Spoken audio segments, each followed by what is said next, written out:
everyone, this is me, Gideon Gangmei. Today I'll be singing a Tangul song, Na Kalairang. I hope you guys will like it.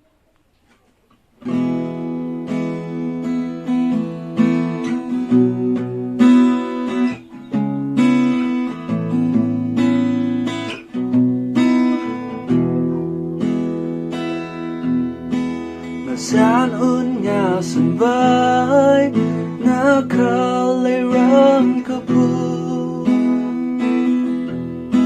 mga yurjat kabay nang alemli mapampan kangasang mga vai haurali like a shia kalairang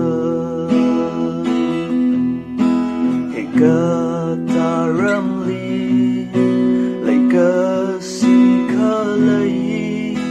ining machingri nalira sam kafang ining pukang apa hen ka may pagchuy hay ka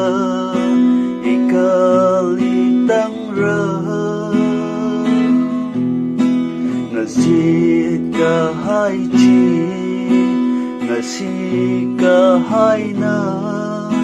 kangazang ba ili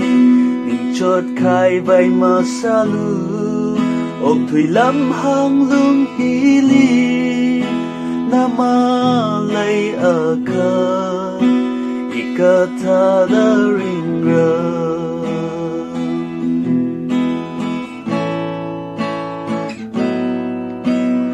Jing da lay na li miring ka tersem kawai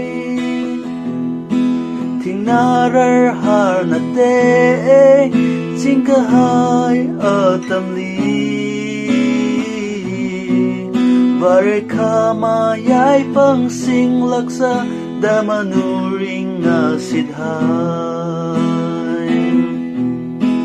kahap ra la la ungsung lag rada kangasit sai ko ra mangsong maning ma nawi banga ning chingra ning ma chodui alu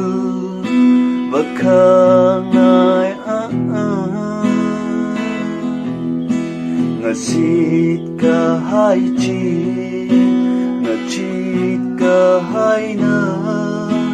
kangazang ba ili ning chot khai vai masalu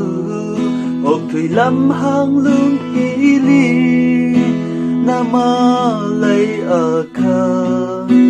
ikata da ringra og thui lam hang lung hili namalay aka ikata da ringra